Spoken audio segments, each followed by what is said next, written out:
Oke, baik. Selamat pagi para peserta BST. Masih semangat ya? Selamat pagi, Bu.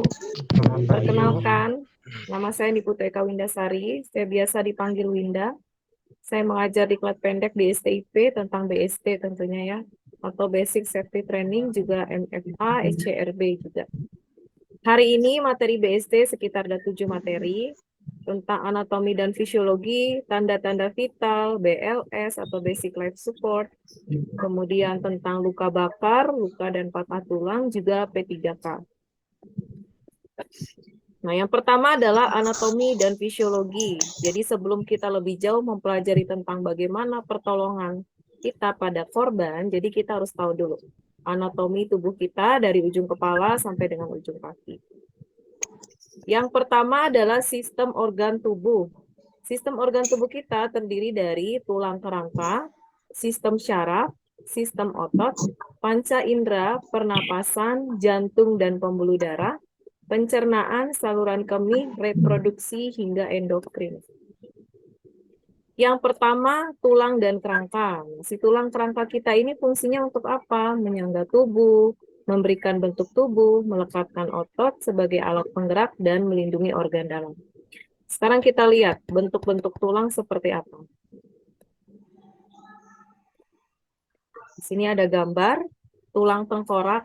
Ya, jadi ada 4 bentuk tulang. Yang pertama yang bentuknya silinder dengan ujung-ujungnya besar, yaitu apa? Ya, lengan, kemudian kaki. Jadi tungkai atas dan tungkai bawah. Ya, lengan dan kaki ini panjang bentuknya dengan ada seperti silinder dengan ujung-ujung yang besar. Kemudian yang bentuknya pipih, yaitu apa? Tulang iga. Nah, ini strukturnya pipih. Kemudian selangka. Kemudian di sini ada tengkorak.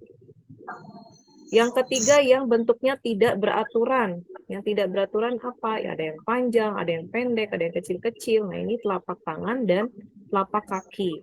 Masing-masing orang beda-beda ukurannya. Kemudian antara telapak kaki kanan dan telapak kaki kiri mungkin ada yang berbeda juga ya bentuknya. Kemudian yang keempat yang bentuknya seperti kubus, yaitu struktur dari si tulang belakang. Kita lihat tulang belakang. Tulang belakang kita, ya ini ada bagian-bagiannya. Ada 7 ruas tulang leher, dari leher tentu saja ya. Nah, segini, tulang leher. Kemudian 12 ruas tulang punggung. Ya. Tulang punggung ada 12 ruas, tulang pinggang ada 5 ruas, tulang celangka 5 ruas, dan tulang ekor ada 4 ruas. Si tulang belakang ini dia menopang serabut syaraf atau medula spinalis. Ya, jadi nanti kita akan pelajari sistem syaraf. Kemudian tulang itu memiliki rongga. Ya, jadi untuk menopang organ tubuh kan tadi salah satu fungsi tulang karena ada rongganya. Yang pertama rongga tengkorak, dia ada otak di dalamnya. Rongga si tulang belakang. Nih, ada sumsum tulang belakang atau medula spinalis yang saya sebutkan. Kemudian ada rongga dada, di sini ada paru-paru, ada sebagian dari jantung. Ya, kemudian ada rongga perut, ada usus halus, usus besar, ada lambung, pankreas, hati ya. Kemudian ada rongga panggul. Di sini ada sebagian dari anus, kandung kemih, alat reproduksi di sini. Kemudian tulang sudah kita pelajari, masuk ke sistem syaraf. Nah, susunan syaraf kita terdiri dari susunan syaraf pusat dan syaraf tepi. Apa itu saraf pusat? Dari otak sampai dengan sumsum tulang belakang atau medula spinalis. Ya, jadi sepanjang inilah saraf pusat kita. Dari otak sampai dengan medula spinalis. Ini gambarannya. Otak ada bagiannya. Kita tahu dari zaman SD kita sudah pelajari ada otak besar, nih ya, atau disebut dengan cerebrum. Otak kecil nih di belakang. Ini gambarannya ini wajah sebelah sini ya. Ini hidung, ini mulut di sini. Kemudian di sini ada otak besar, ada otak kecil atau cerebellum disebut otak kecil. Kemudian ada selaputnya yang bening, namanya meningen. Selaput meningen untuk melindungi otak juga, supaya tidak berbenturan langsung dengan si tengkorak. Kemudian ada otak tengah, ada pons, medula oblongata, dan sumsum tulang belakang panjang sampai ke bawah, sampai dengan tulang ekor. Nah, ini yang disebut dengan susunan saraf pusat. Sedangkan saraf tepi itu apa? Saraf tepi ada bagiannya yang saraf sadar, 12 pasang saraf tepi kranial, 31 pasang saraf tepi spinal, dan saraf tak sadar yaitu otonom atau bergerak secara otonomi, yaitu saraf simpatik dan parasimpatik. Kita lihat di sini. Parasimpatik, kita lihat tanda panahnya, dari mana dia bekerja, dari batang otak, dari pons, medula oblongata, ada di sini ya. Kemudian saraf simpatik, nah di sini. Ini servikal yang tadi saya sebutkan, medula spinalisnya ada servikal di leher, torakal di bagian punggung ya, kemudian lumbal di panggul, kemudian ada sakrum di sini. Parasimpatik dan simpatik ini sebagai saraf otonom, di mana dia fungsinya satu untuk menyempitkan pupil mata, kemudian simpatiknya untuk melebarkan pupil mata, merangsang keluarnya kelenjar ludah, terus ada yang menghambat sekresi kelenjar ludah, memperlambat denyut jantung, mempercepat denyut jantung, kemudian bronkus di paru-paru, dia menyempitkan bronkus, relaksasi bronkus ketika ada udara keluar masuk ya, kemudian merangsang aktivitas lambung dan usus, kemudian menghambat aktivitas lambung dan usus. Nah, ini semua ini organ-organ kita berfungsi karena adanya si syaraf yang bekerja. Ya, bagaimana kalau syarafnya rusak? Ya, tentu saja organ kita tidak berfungsi dengan baik. Ya, tergantung di mana dia lokasi cedera, apakah di batang otak, bagian leher, bagian punggung, kemudian panggul, dan tulang ekor. Jadi tulang belakang kita itu harus kita jaga betul-betul karena di sana ada saraf. Berikutnya, ada 12 pasang saraf di otak yang tadi saya sebutkan. Ini si saraf sadarnya ini. Kalau kita zaman dulu pernah pelajari ada 12 pasang saraf di bagian otak ya. Nervus olfactorius sebagai indera penghidu penciuman, opticus untuk melihat, oculomotorius pergerakan bola mata, trochlearis pergerakan bola mata, trigeminus wajah, mulut, dan lidah. Ya, kita bisa bicara, punya mimik, bisa senyum. Ya, lidah kita bisa membantu menelan. Pergerakan bola mata juga si abduksen. Facialis wajah, stopraktikus pendengaran dan keseimbangan. Glosopharyngeus kerongkongan dan pengecapan. Indra ketika kita makan, kerongkongan membantu menelan ya masuknya makanan sampai dia ke lambung, terus pengecapan kita bisa ngerasain asin, manis ya. Nervus vagus pencernaan, aksosiris otot leher, dan hipoglossus otot lidah. Ini 12 pasang saraf di otak. Berikutnya adalah sistem otot. Otot itu ada 3 macam. Otot polos, serat lintang, dan otot jantung. Nah, otot polos ini bekerjanya secara otonom sama seperti si otot jantung. Kita langsung aja pada gambar. Nah, ini ya. Ini otot jantung, otot rangka, dan otot polos. Otot rangka disebut dengan serat lintang ya. Si otot jantung dan si otot polos ini berfungsinya secara otonom, jadi otomatis dia bergerak. Nggak mesti kontraksi harus kita rangsang dulu dia baru bergerak, enggak. Beda dengan si otot rangka atau serat lintang yang ada di mana? Di tungkai. Tungkai itu kaki atau tangan ya. Jadi kalau kita nggak kasih dia kontraksi, dia tidak akan membesar. Kita nggak ngangkat beban berat, otot tangan kita nggak akan membesar. Kita tidak berjalan, otot kaki kita tidak akan membesar ya. Nah, si otot jantung ini dan otot polos adanya di mana aja? Di sini ya gambarnya ada hati, lambung, usus halus, usus besar ya. Dia tetap bekerja. Otot polos nggak ada makanan, dia bekerja. Air masuk, dia bekerja. Ya, makanan masuk, dia bekerja. Kemudian aktivitasnya tetap bergerak ya. Ya, kalau kita pernah mendengar bising usus, kruyuk-kruyuk, nah, itu bekerja dia, ototnya bergerak ya. Otot jantung dia tetap berdetak. Nah, untuk apa? Mengalirkan darah ke seluruh tubuh. Iya, fungsinya si otot. Berikutnya adalah panca indera. Siapa sih yang nggak ingat tentang panca indera ya? Mata melihat, telinga mendengar, indera penghidung hidung, mulut dan lidah sebagai pengecapan, dan kulit sebagai indera peraba ya untuk merasakan hembusan angin, ya, kemudian lain-lain. Berikutnya adalah pernapasan. Masih ada yang ingat kita bernapas dari mana ke mana? Ada yang bisa bantu sebutkan? Kita sama-sama mengulang flashback pelajaran zaman SMA ini ya. Dari mana ke mana kita bernapas? Tiap hari ini kita lakukan.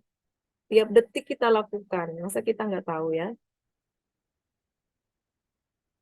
Boleh sebutkan nama, diaktifkan mic-nya ya. Supaya saya juga bisa berinteraksi dengan para peserta.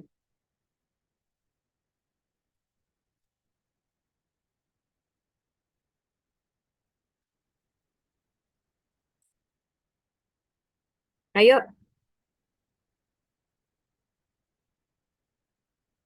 Tidak ada punishment di sini. Jadi saya Hidung, pengen Bu. tahu aja. Ya, dari hidung kemana Mas Agus? Mas Agus betul namanya ya? Dari hidung, terus menuju kemana lagi?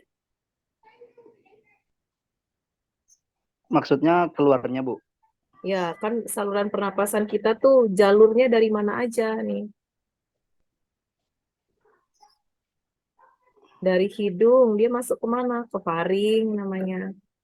Ya, ke laring, trakea, nanti kita lihat trakea, bronkus, bronkiolus, dan alveoli. Ini kita lihat di sini. Saya nggak punya gambaran saluran napas bagian atas ya, adanya bagian bawah. Bagian atas itu apa? Hidung, ke faring, ke laring. Nanti di sampai laring dia menuju trakea, ini disebut trakea atau tenggorokan, ya bahasa awamnya.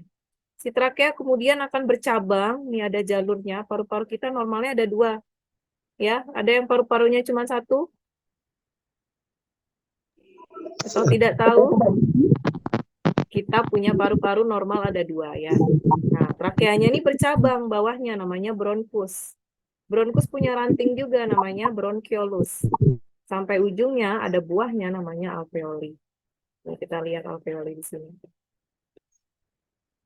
Ini bronkiolus, ini alveoli. Si alveoli ini ada rongganya kecil-kecil ya. Nah, ini di sini tempat pertukarannya O2 dan CO2. Bertukarlah oksigen, kita menghirup apa? Yang kita hirup? Kalau kita bernapas? Udara, Bu. Udara yang mengandung oksigen. Ya, oksigen yang kita hirup, kemudian kita mengeluarkan karbon dioksida atau CO2. Ya, nah disinilah tempat pertukaran O2 dan CO2. Nah, kita lihat di sini bagaimana sih oksigen itu masuk ke pembuluh darah, kemudian bisa masuk dipompa sama si jantung, karena di sini ada pembuluh darah kecil. Dan kita lihat ada gambaran dari siapa jalurnya arteri dan jalurnya vena di sini. Nah, oksigennya ini diserap ya lewat pulmonari arteri. Nanti kita akan pelajari itu jantung. Begitulah si paru-paru ini ya. Paru-paru untuk bernapas ya. Jadi di mana pertukaran oksigen dan CO2-nya ada di alveoli. Kemudian kita lihat di sini. Ketika kita inspirasi atau udara masuk, paru-paru kita mengembang atau mengempis? Mengembang, Ibu. Mengembang. Mengembang artinya di situ banyak ada udara di dalam paru-paru kita, di alveolinya tentu saja ya, dalam keadaan normalnya ya udara pertukarannya di alveoli, ya masuknya dari trakea, bronkus, kemudian di sini ada bronkiolus dan alveoli. Ketika kita mengeluarkan oksigen, mengeluarkan udara, nah itu disebut dengan ekspirasi. Yang kita keluarkan apa? CO2 sebagai hasil dari metabolisme di dalam tubuh kita. Ya, cukup dipahami ya. Kemudian sistem jantung dan pembuluh darah.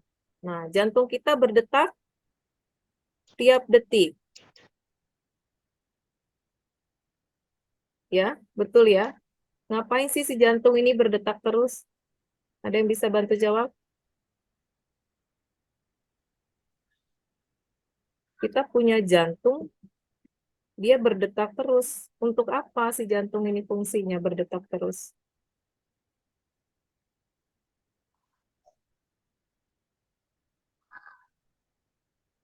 Ngapain sih jantung ini berdetak terus? Nanti kita akan pelajari BLS, paling nggak kita tahu ngapain kita pompa-pompa jantungnya orangnya gitu.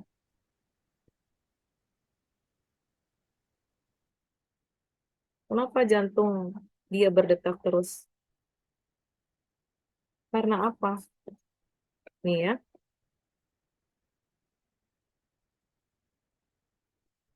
untuk memompa darah ke seluruh tubuh.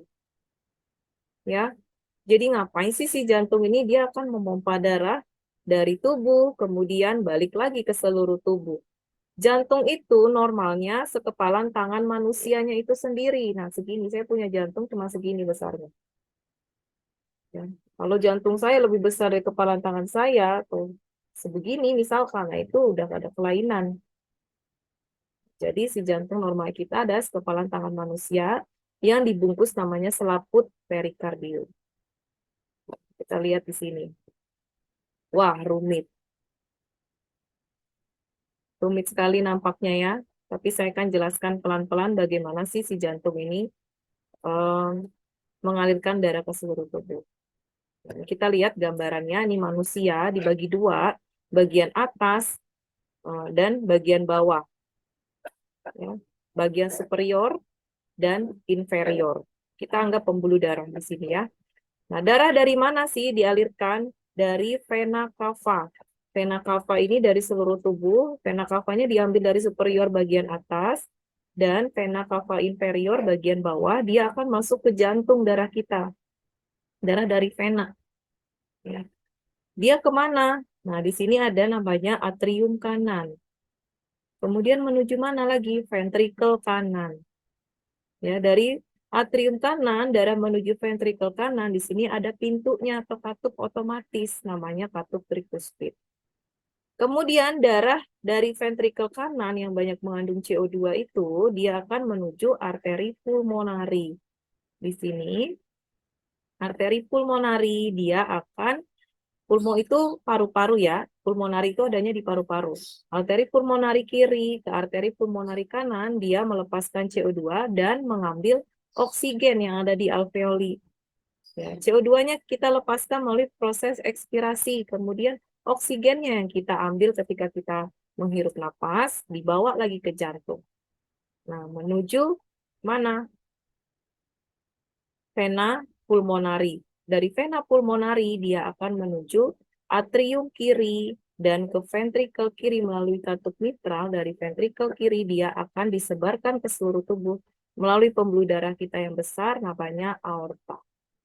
Ya. Kemudian pembuluh darah kita besar menuju pembuluh darah kecil lainnya disebarkan ke seluruh tubuh. Jadi darah yang mengandung banyak oksigen disebarkan ke seluruh tubuh melalui aorta. Nah, supaya apa sih? Karena oksigen itu salah satu komponen makanan, ibaratnya ya, untuk sel-sel kita, organ-organ tubuh kita, untuk otak, untuk ginjal, untuk jantung, hati. Ya, nah itu sangat membutuhkan oksigen yang dibawa sama si darah. Cukup dipahami ya, mumet ya. Paling tidak cukup dipahami jantung fungsinya memompa darah ke seluruh tubuh. Ya. Kemudian berikutnya pembuluh darah. Ada 3 macam, arteri yang tadi saya sebutkan, kemudian pembuluh darah kapiler, dan vena. Ini arteri, warnanya gambarannya merah, kemudian vena, gambarannya biru. Ini hanya ilustrasi dari buku-buku anatomi ya, supaya kita gampang memudahkan, oh arteri yang merah, vena, yang ada pembuluh darah baliknya tentunya ini ya, ada katupnya nih vena. Ciri-cirinya vena ada katupnya. Kemudian warnanya biru kalau di buku anatomi. Tapi kalau kita melihat mayat atau kadaver yang di black, ya warnanya nggak seperti secantik ini ya. Kemudian inilah pembuluh darah kapiler. Ya, benda kapiler yang tipis-tipis di bawah kulit, biasa kita lihat yang warnanya ungu-ungu. Nah, itu. Kemudian si arteri ini alirannya sangat deras ciri-cirinya. Ya, ketika kita terluka, darah kita keluar, alirannya sangat deras dan sulit sekali berhenti ketika di dep, tidak seperti vena. Biasanya arteri warnanya lebih terang kalau pada normalnya, karena dia banyak mengandung oksigen. Dibanding vena, vena dia warnanya lebih gelap, warna darahnya ya, ketika kita tergores ya, kemudian darahnya keluar, aliran darahnya tidak terlalu deras seperti arteri yang terluka. Nah, kemudian ciri-cirinya dia ada pembuluh darah baliknya karena dia harus menuju ke jantung. Gitu ya. Kemudian lanjut sistem pencernaan. Pencernaan itu apa? Proses biokimia mengolah makanan menjadi zat-zat yang mudah diserap oleh selaput lendir di usus halus. Organ pencernaan kita terdiri dari pipa makanan, kita lihat di sini pencernaan pada manusia. Dari mulut kita kunyah. Di mulut itu ada enzim air liur kita ya untuk membantu gigi kita mengunyah makanan menjadi lebih halus. Kemudian masuk ke esofagus, kemudian masuk ke lambung. Di lambung ada namanya HCl. Nah, di situ juga makanan dihancurkan, bakteri-bakterinya juga dihancurkan yang ada di makanan. Ya, kemudian dia akan sebagian diserap sari-sari patinya. Ya, di sini ada hati, ada empedu, kemudian ada usus halus, ya dicerna di usus halus, kemudian ada usus besar di sini. Kemudian berikutnya, sisa ampas makanannya, dia akan dibuang melalui anus. Berikutnya adalah saluran kemih kita, terdiri dari ginjal, ureter, kandung kemih, dan ureter. Ginjal normalnya manusia ada berapa? 2, Bu. Ginjal kanan dan ginjal kiri ya. Si ginjal ini fungsinya untuk apa ya?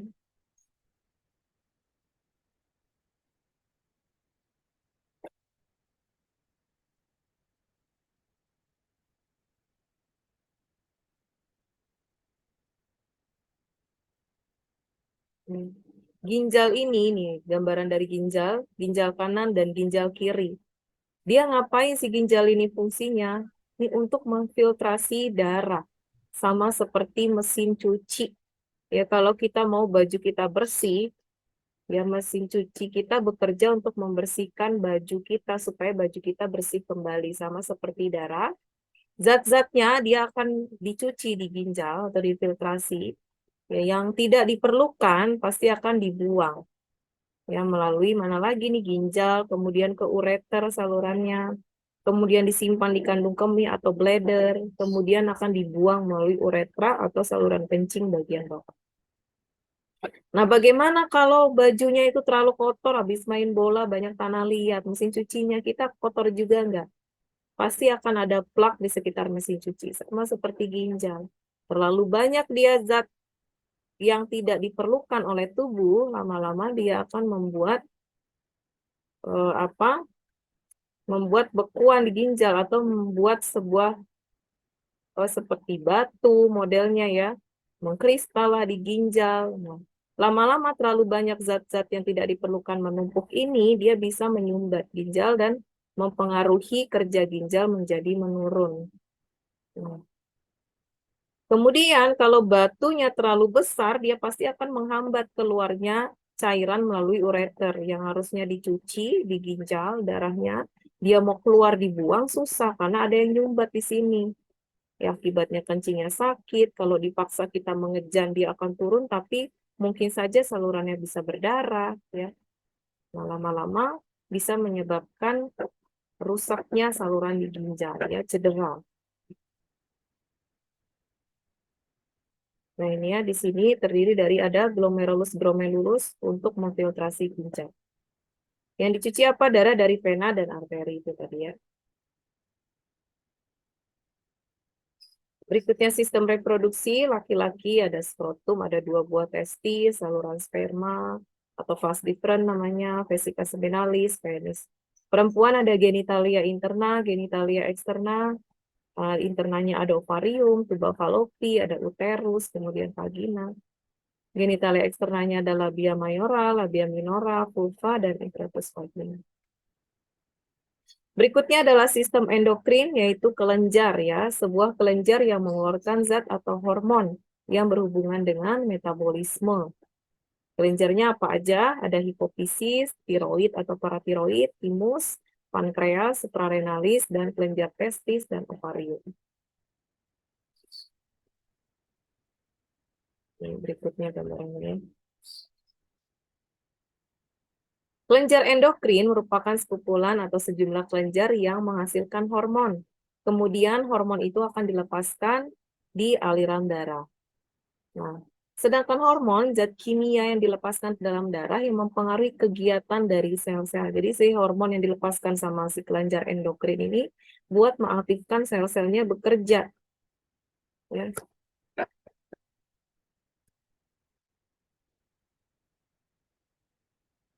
Nah, sampai di sini apakah ada pertanyaan?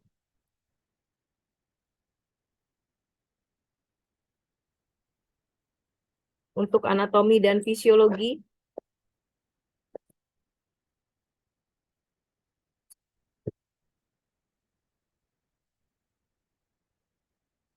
apakah ada pertanyaan?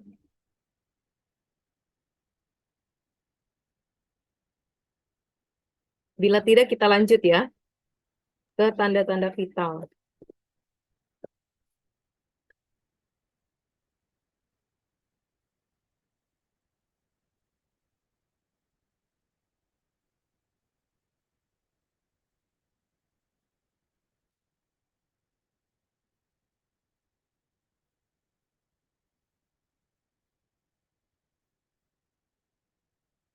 Tanda-tanda vital.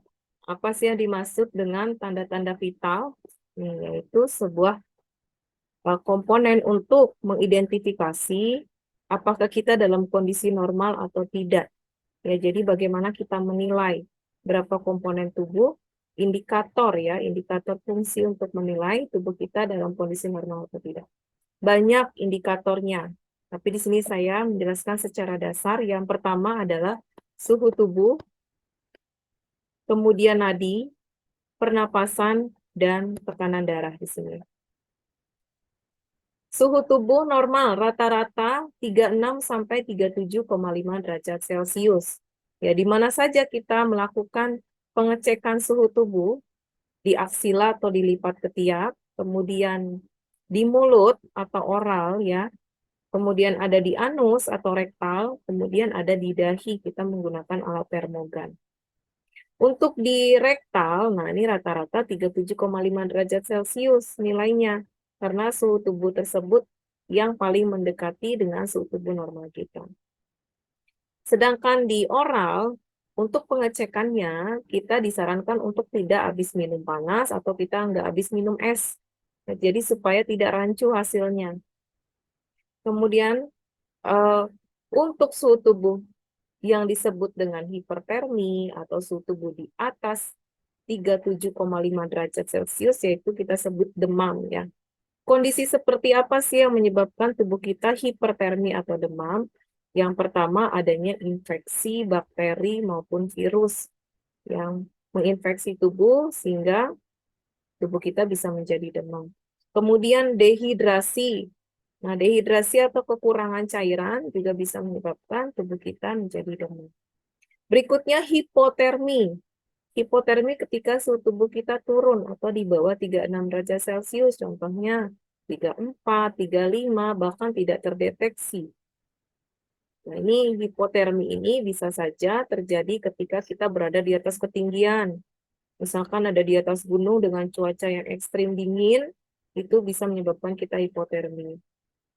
Kemudian lingkungan yang dingin, di es atau gunung es, atau kita pos tenggelam, ya terombang-ambing di lautan, di air yang dingin terutama. Nah, ini bisa menyebabkan suhu tubuh kita mengalami hipotermi. Berikutnya nadi. Nadi ini adalah palpasi dari arteri. Ya, pembuluh darahnya sangat deras yang tadi saya sebutkan, sehingga dia dapat dipalpasi. Untuk bayi, anak-anak, anak preschool, usia sekolah, remaja, dan dewasa memiliki nilai rentang yang berbeda. Ya, kita pelajari dewasa, di sini nadi kita berdenyut 60 sampai 100 kali per menit. Itu normalnya. Bagaimana kita palpasi nadi? Ada yang tahu nggak? Kita palpasi nadi di mana aja nih posisinya?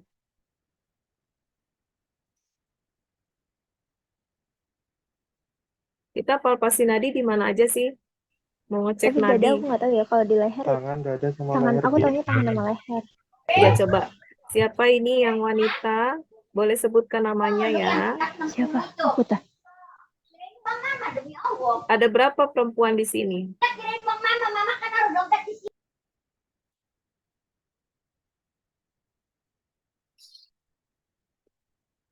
Coba sebutkan nama tadi. Boleh ya?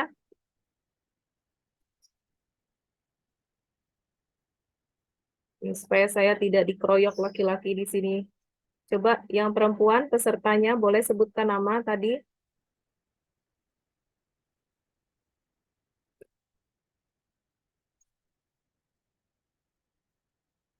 Ayo, siapa tadi?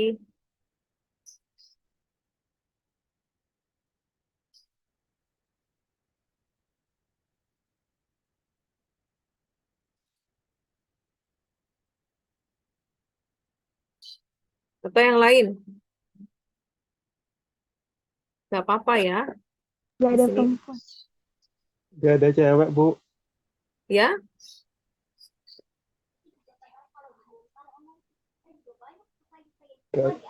Di sini tidak ada cewek. oh ya. Oh, saya salah mendengar ya. Ada suara wanita soalnya saya dengar. Ini siapa yang menjawab di sini nih? Akbar Jamau. Ayo Bang Akbar. Di mana aja kita lakukan palpasi nadi?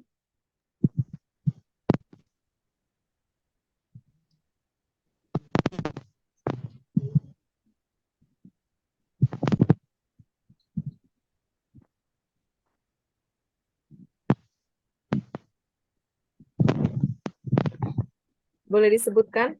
Di mana saja tadi? Di sini?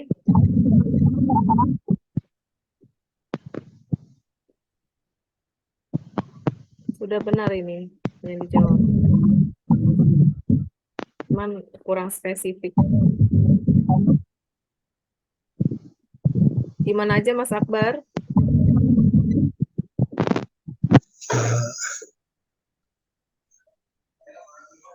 Iya di leher kan Bu, sama tangan di urat itu ya, Di di lengan leher. tangan.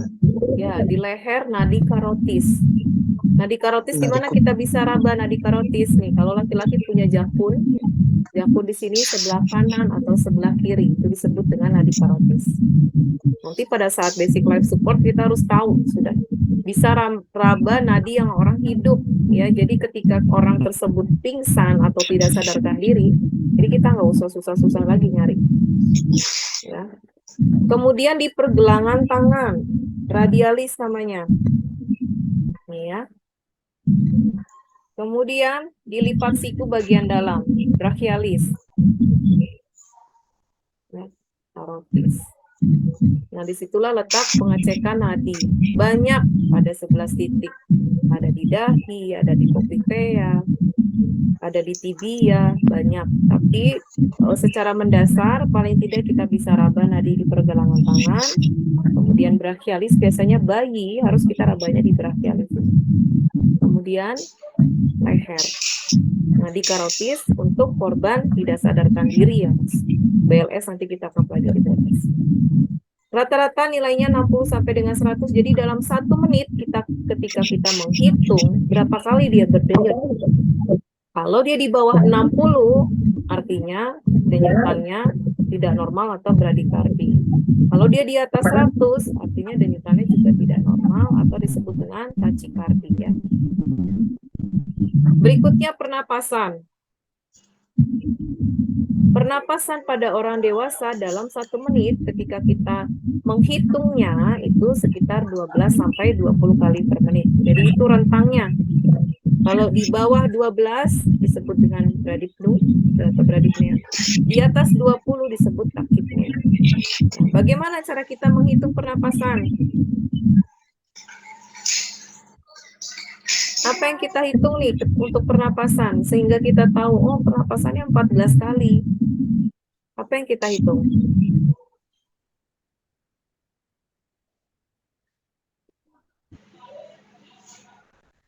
Ada yang bisa bantu jawab? Apa sih yang kita hitung kalau mau menghitung pernapasan?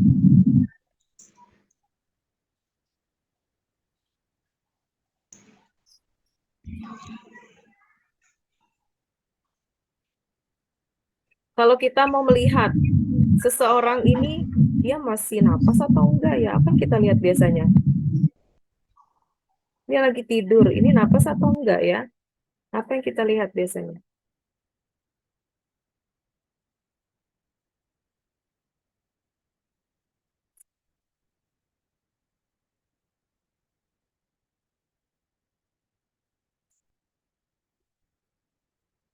Kita pengen tahu nih dia masih napas atau enggak. Kira-kira apa sih yang kita lihat? Sama ya, seperti kita mau menghitung pernapasan. Ya, Mas Aparizi, coba lebih kencang suaranya. Dadanya, Bu. Dadanya. Jadi yang kita hitung ketika kita menghitung pernapasan seseorang adalah pengembangan dada. Sekali dadanya mengembang atau naik, ya, atau ada yang napasnya kelihatannya di perut. Sekali dada atau perutnya mengembang atau naik, itu yang kita hitung ya. Berapa kali dia mengembang dalam 1 menit, apakah 12, 14, 16, tapi kalau sudah di atas 20 artinya cepat. Ya, berikutnya selain menghitung frekuensi, ada beberapa pola pernapasan yang harus kita curigai apakah normal atau tidak. Adakah bunyi napasnya? Nah, itu nanti pelajarannya ya. Itu lebih mendalami lagi. Tekanan darah. Tekanan darah rata-rata normalnya pada orang dewasa 120/80. Ya, di sini masing-masing sudah pernah para peserta mengecek tekanan darahnya atau tensinya sudah pernah dicek? Pernah, Bu. Berapa? Masih ingat? Lupa. Nah, sekarang kita 190. lihat ya rata-ratanya. Rata-ratanya 120/80 artinya namanya rata-rata tidak baku harus begitu. Segitu nilainya baru disebut dengan normal. Ada yang dikatakan hipertensi, prehipertensi, dan ada yang dikatakan hipotensi. Hipotensi tekanan darah di bawah normal. Prehipertensi itu hampir mendekati batas darah tinggi, dan hipertensi atau tekanan darahnya tinggi ya. Kalau pada orang dewasa, tekanan darah di atas 140/90 itu sudah disebut dengan hipertensi atau tekanan darah tinggi. Kalau prehipertensi berapa? 130/90 ya, atau di atas 130/80. Nah, itu sudah prehipertensi. Kalau hipotensi ketika tekanan darah kita di bawah 90/40 ya. Nah, itu yang disebut dengan hipotensi. Banyak faktor yang menyebabkan hipertensi dan banyak faktor yang menyebabkan hipotensi ya. Penyebab hipotensi bisa jadi karena korban tersebut mengalami shock. Tekanan darahnya rendah itu karena shock, itu bisa terjadi. Nanti kita akan pelajari shock. Baik, untuk tanda-tanda vital adakah pertanyaan?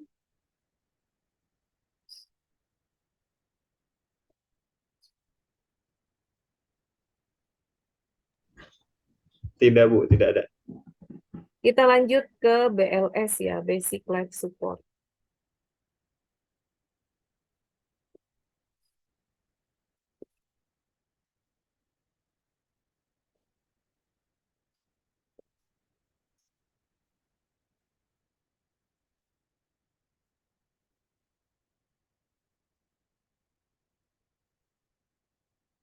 Ini ya. Adakah yang familiar dengan Basic Life Support? Ada yang pernah dapat pelajaran basic life support? Belum, Bu. Belum familiar ya? Iya. Kita akan pelajari basic life support. Jadi pertolongan pertama pada orang dalam situasi gawat darurat. Basic artinya yang secara mendasar. Orang-orang awam pasti harus tahu ya. Zaman sekarang teknologi informasi mudah sekali kita dapat. Jadi terutama untuk basic life support bagi orang awam, tidak mesti harus tenaga medis, nggak mesti harus perawat, dokter, bidan yang tahu bagaimana cara menolong orang secara mendasar. Apa itu basic life support? Atau bahasa Indonesianya itu pertolongan pertama pada korban ya. Serangkaian aksi tindakan resusitasi pada orang dalam situasi gawat darurat. Apa yang dilakukan untuk mempertahankan jalan napas dan sirkulasi peredaran darah. Nah, bagaimana tahapannya? Tahapan ini sudah ada angkanya, artinya nggak boleh dibolak-balik.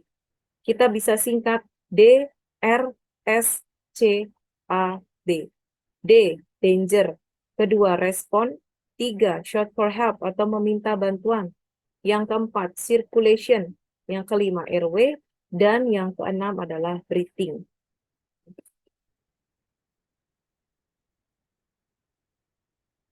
Yang pertama adalah danger. Danger bahaya. Kalau kita tahu dalam kondisi yang bahaya, kita harus memastikan apa dulu nih? Keamanan.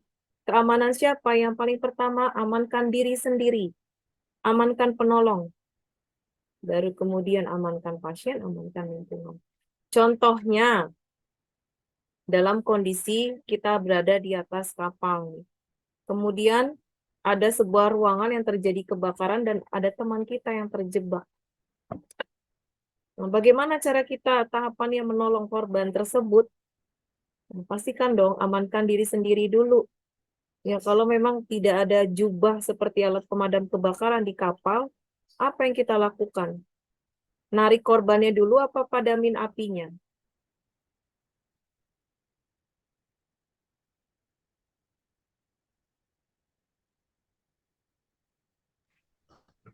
Narik korban dulu, Bu.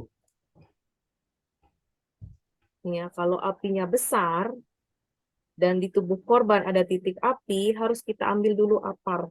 Tahu apar ya? Semuanya ya? Tahu, Bu. Tahu ya? Apa itu? Alat pemadam api ringan, ya, yang kecil. Ya, pastikan kita bisa menggunakan apar. Kita harus matikan dulu. Jadi kita aman dalam menolong korban. Kita matikan api yang ada di tubuh korban. Yang paling pertama yang ada di tubuh korban, baru kemudian kita tarik korbannya ke tempat yang lebih aman. Jangan lupa pakai sarung tangan. Ya, sarung tangan ada di mana? Di kotak P3K. Cari kotak P3K-nya. Ya. Kemudian, ketika kita sudah evakuasi korban ke tempat yang lebih aman, kita cek responnya. Biasanya kalau dia masih sadar, kita tarik pun, dia pasti sudah buka mata. Ya. Kemudian kalau misalkan kita tarik, dia nggak buka mata, kita panggil sambil tepuk pundaknya untuk secara cepatnya. Pak, Pak, Pak, Pak. Kita panggil sambil nepuk pundak. Nepuk pundak itu kasih rangsang nyeri ya. Jangan digoncang-goncangkan. Ya, menggoncangkan tubuh korban tidak disarankan, apalagi korban kecelakaan. Bisa fatal bagian servikalnya atau lehernya, ya, karena kita tadi sudah pelajari di situ ada serabut syaraf yang fungsinya untuk pergerakan organ-organ tubuh kita biar bekerja. Ketika nggak bangun juga dengan respon tepuk pundak dan respon panggil, langsung kita teriak minta tolong. Tolong, panggilkan 119. Apa itu nomor emergensi? Ya, misalkan tolong teleponkan tim medis. Kapten ya biasanya. Dia akan ambil radio medical advice, dia telepon tim medis. Nanti tim medis akan datang sambil kita memberikan pertolongan. Ya, kita di sini nggak menunggu tim medisnya datang ya, jadi paling tidak kita sudah hubungi tim medis. Atau tolong bantu saya lakukan resusitasi. Baru kemudian setelah minta tolong, cek nadi napasnya kurang dari 10 detik secara bersamaan. Kalau tadi 1 menit untuk menilai orang normal atau tidak, itu orang yang sadar. Tapi kalau korban seperti ini, ya dia tidak sadarkan diri, harus kurang dari 10 detik kita bisa menilai henti napas atau henti jantung. Maka dari itu kita harus tahu nadi karotis ada di mana. Nanti pada saat akhir diklat, kalau ketemu lagi dengan saya, kita akan praktek bagaimana cara menghitung nadi karotis. Nadi karotis ada di mana, kemudian lihat napasnya. Atau secara singkatnya, look, listen, and feel kurang dari 10 detik. Look itu lihat dadanya ngembang atau enggak. Listen, dengar suara napasnya. Feel, rasakan denyut nadinya, rasakan hembusan angin. Ya, itu kurang dari 10 detik kita harus bisa menilai bahwa, oh dia henti napas, henti jantung. Ketika kita tahu dia henti napas, henti jantung, lakukan resusitasi jantung dan paru. Resusitasi itu ngapain? RJP. Kita tekan dadanya, kita genjot dadanya ya.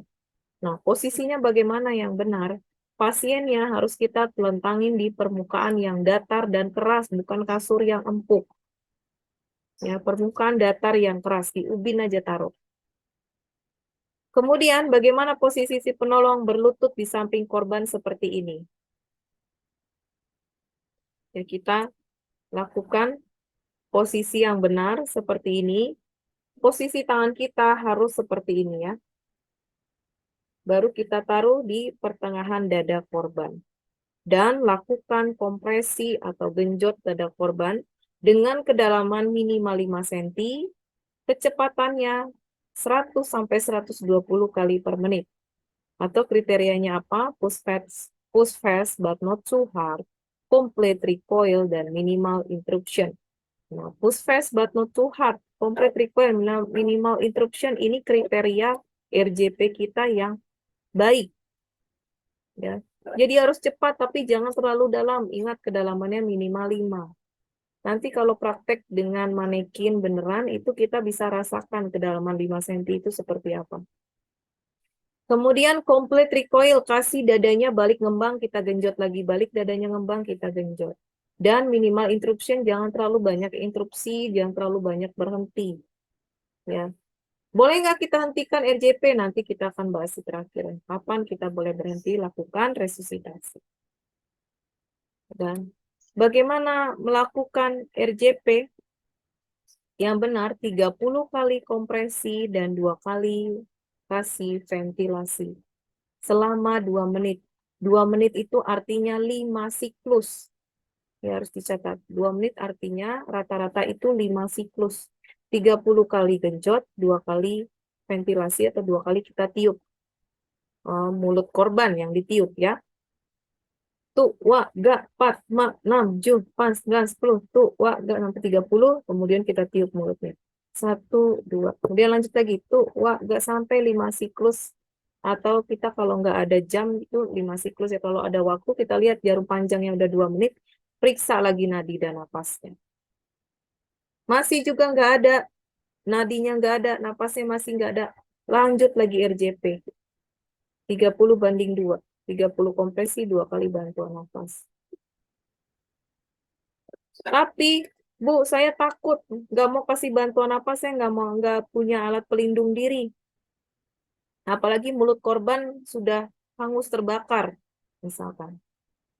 Boleh nggak kita lakukan kompresi saja tanpa kasih bantuan nafas? Jawabannya boleh. Fokus kompresi selama 2 menit. Ya.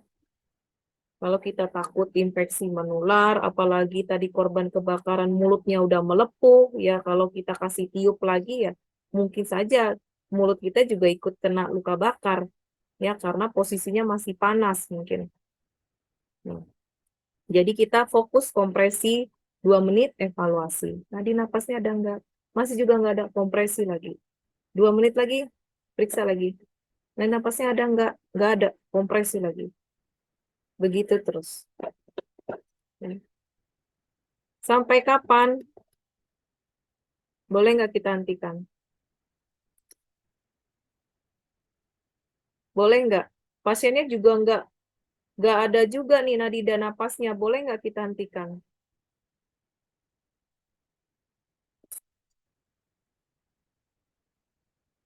Jawabannya boleh ya. Tapi kriterianya kita akan lihat kapan boleh.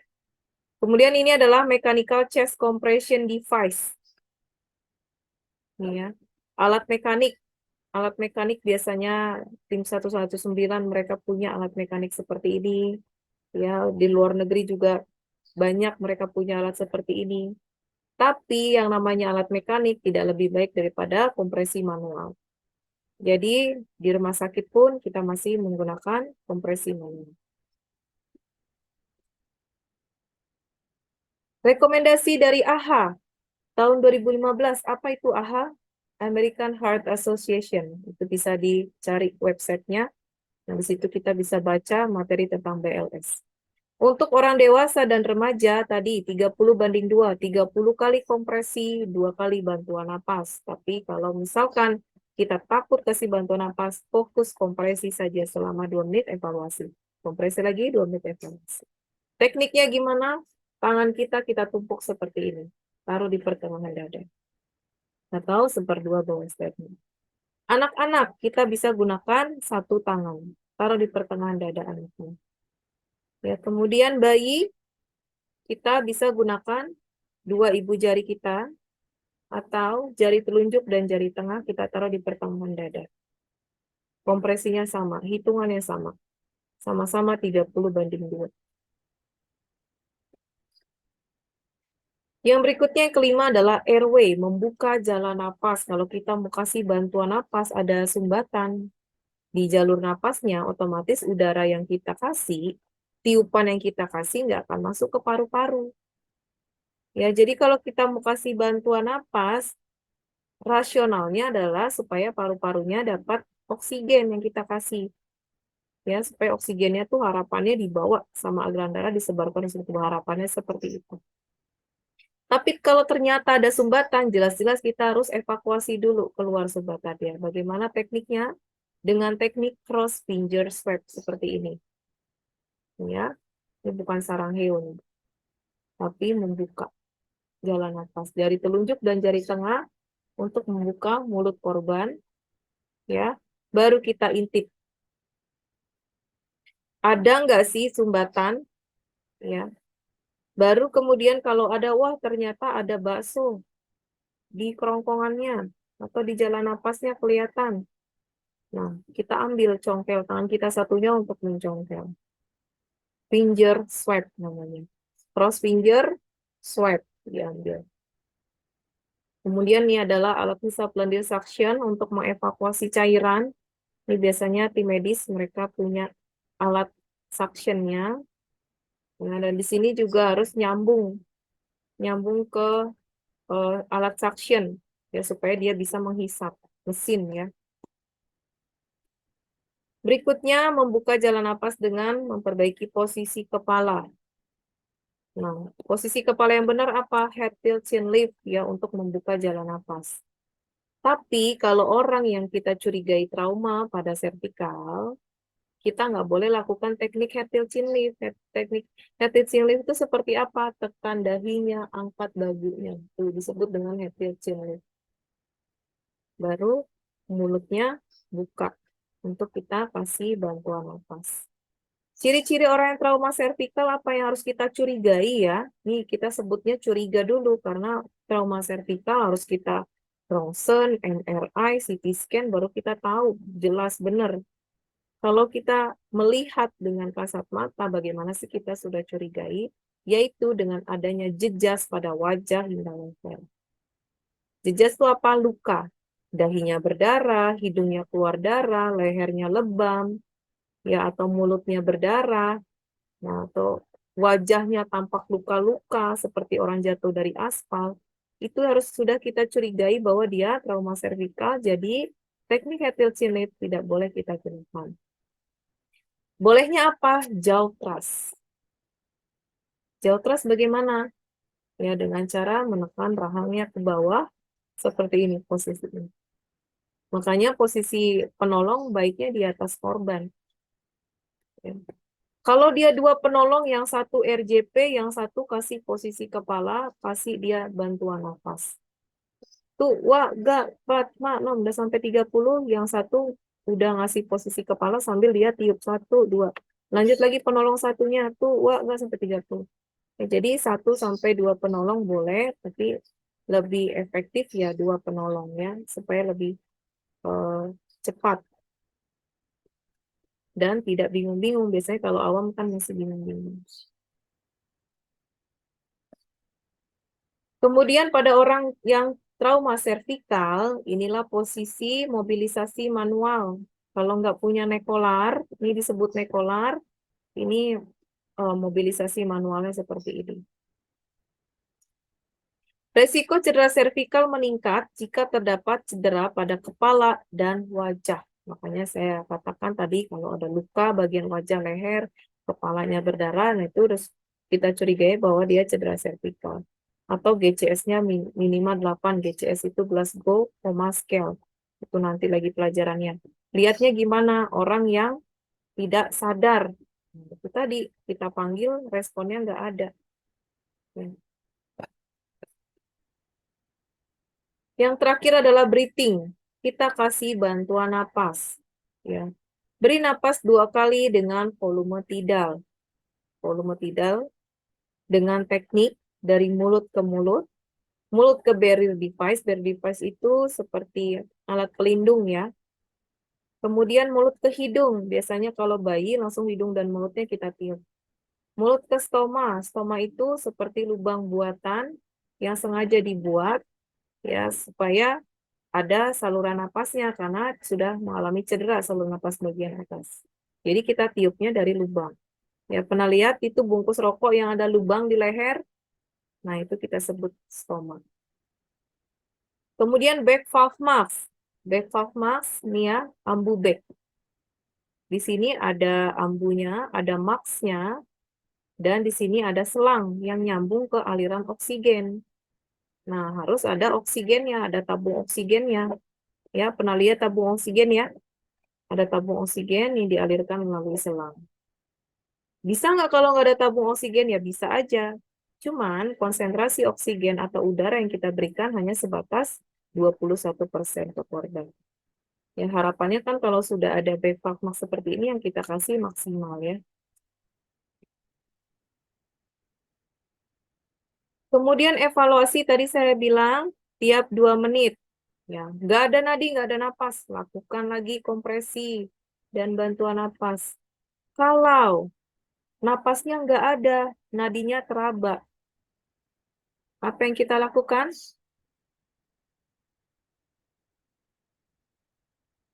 Nih, wah nadinya ada nih, diraba. Tapi kok dadanya nggak ngembang? Apa yang kita lakukan?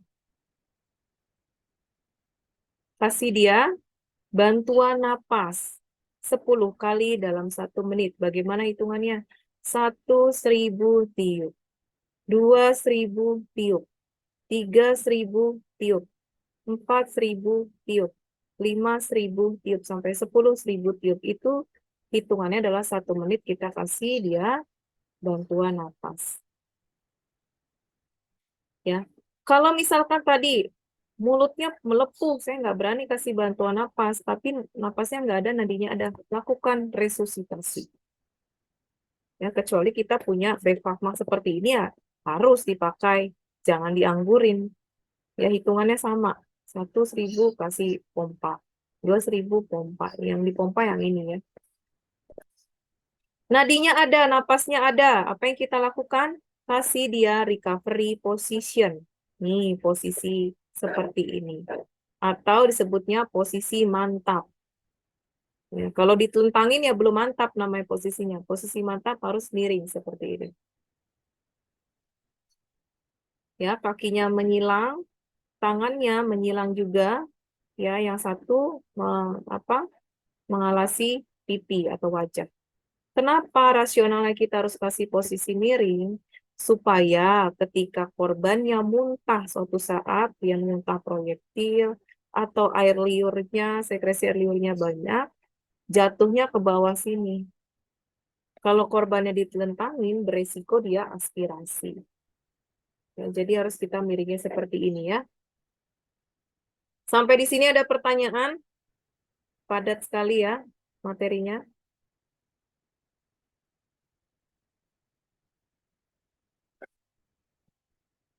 Kapan CPR dihentikan? Yang pertama, tadi kita sudah nelpon petugasnya. Datanglah itu tim 119. Silakan kasih mereka yang melakukan resusitasi. Ya.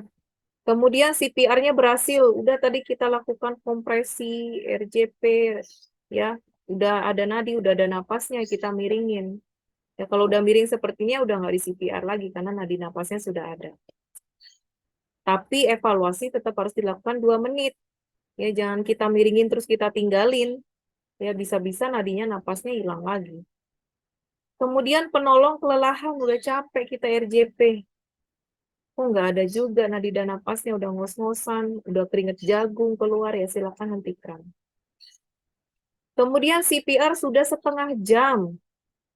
Kita lihat, loh udah setengah jam, udah 1 jam, tapi kok korbannya malah tambah biru.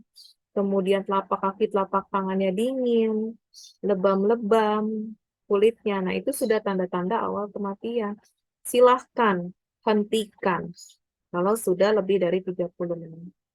Ya, minimal 20 menit atau di atas 30 menit kita lakukan resusitasi, tapi tidak juga menunjukkan tanda kehidupan, silahkan dihentikan. Berikutnya, komplikasi dari RJP, patah tulang iga. Tadi karena yang kita genjot itu jantung yang dilindungi oleh si tulang iga, berisiko patah. Apalagi korbannya sudah tua dan ada osteoporosis ya atau pengeroposan tulang. Kemudian pneumotorak, ya, kemudian ada perdarahan di dinding dada, perutnya membesar atau tegang, atau cedera pada hati dan lisan. Silakan bila ada pertanyaan sebelum kita lanjut materi berikutnya. Ada yang belum dipahami terkait BLS? Iya. Salah satu materi inti kita adalah basic life support ini.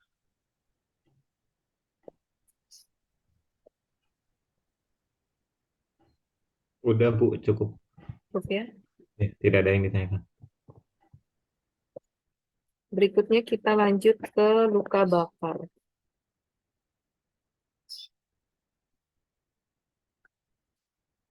Luka bakar. Suatu keadaan atau hilangnya atau rusaknya sebagian jaringan tubuh yang disebabkan terbakar api langsung, pajanan tinggi matahari, ya kita tersengat atau terpapar matahari, sengatan listrik, maupun terpapar bahan kimia. Dan juga trauma akibat udara dingin. Tidak ditambahkan ya. Trauma akibat udara dingin, nah itu bisa menyebabkan kita mengalami luka bakar, contohnya frostbite ya. Respon tubuh terhadap luka bakar macam-macam karena orang yang mengalami luka bakar, apalagi luka bakarnya misalkan sebagian separuh badannya terkena, itu bisa kehilangan cairan dalam jumlah yang besar. Ya, nanti kita akan lihat bagaimana luka bakar kita nilai berdasarkan derajat dan berdasarkan luas luka bakar. Kemudian cedera saluran napas atau cedera pulmoner. Ya, cedera pulmoner saluran napas bagian atas dan ada saluran napas bagian bawah. Itu saluran napas bagian atas bisa menyebabkan dia edem. Contohnya kita menghirup abu vulkanik. Ya, abu vulkanik bisa mengiritasi saluran pernapasan dan menyebabkan edema pada laring. Kalau sudah bengkak di sekitar laringnya, artinya udara yang kita hirup tidak akan masuk ke paru-paru. Nah, sehingga kita bisa mengalami kekurangan pernapasan. Atau kondisi-kondisi yang menyebabkan dia hipoksia atau hipoksemia. Kemudian saluran napas bagian bawah ketika kita keracunan karbon monoksida, sulfur oksida, aldehid, sianida, amonia, klorin, fosgen, benzen, halogen itu bisa mengakibatkan bronkospasme, dan atelektasis.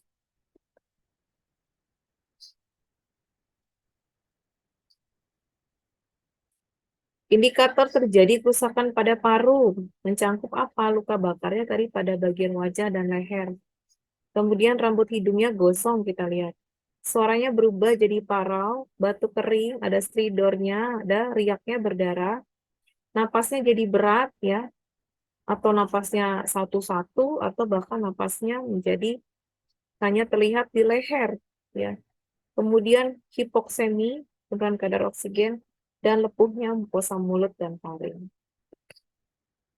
Berikutnya derajat luka bakar. Derajat luka bakar ini berdasarkan kedalaman yang kita hitung. Ini adalah jaringan yang sehat seperti ini.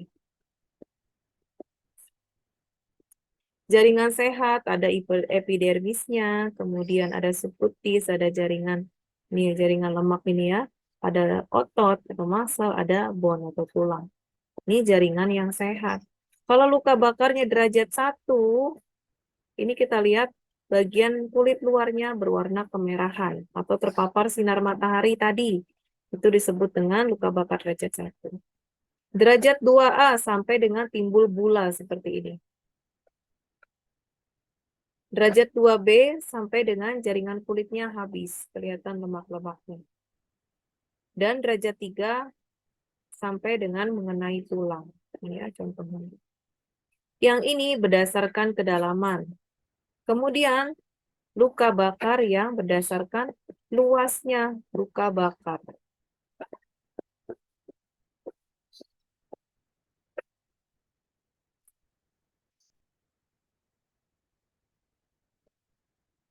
Sebentar ya, kita lihat dulu.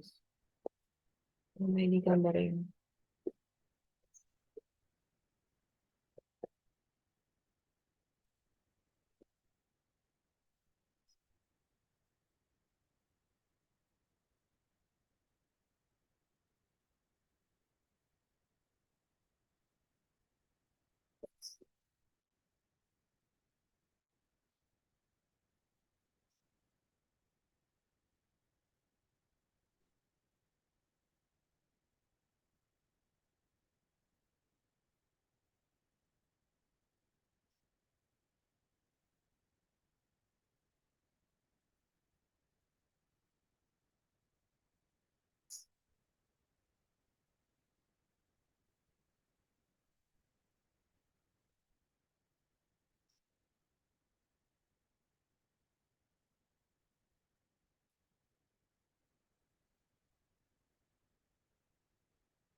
Nah, ini dapat kita lihat ya.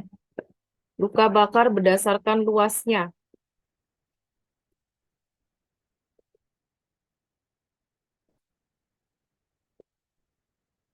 Bisa dilihat semua gambar orang di sini? Bisa Bu, bisa Bu. Bisa, Bu. Ini ya, luka bakar berdasarkan luasnya. Kita lihat, kalau luka bakar yang mengenai wajah hingga satu kepala, kita hitungnya 9%. Kalau wajah aja berarti 4,5%, kalau bagian kepala bagian belakang 4,5%. Kalau satu kepala hingga leher seperti ini, kita hitungnya 9%. Bagian dada aja nih, 9%. Kemudian punggung aja 9%, perut aja 9%, pinggul 9%, tangan bagian depan, ya yang sebelah sini, itu 4,5%, tangan bagian belakang 4,5%. Kalau satu tangannya, berarti 9%. Kemudian lanjut genitalia 1%. Kaki dari paha sampai dengan telapak kaki 9%, kalau depan belakang berarti 18%. Nah, ini hitungannya. Luka bakar pada orang dewasa yang di atas 20-30% itu menyebabkan dia syok, kehilangan cairan dalam jumlah yang besar. Artinya kalau sudah 30%, mungkin saja dari kepala, tangan, hingga bagian depan aja sudah hitungannya 30%. Ya, nah, itu harus segera diresusitasi cairan. Kalau korban yang nggak sadar, nggak bisa minum, harus segera pasang infus dan resusitasi cairan oleh tim medis. Tapi kalau korbannya masih sadar nih, kita selamatin tadi dia. Dibangunin nyaut. Nah, dia sadar, kontak, kasih dia minum. Untuk rehidrasi cairan. Ya, tapi kalau korban yang nggak sadar, jangan coba-coba masukin cairan lewat mulut. Bisa menyebabkan dia aspirasi. Gitu ya.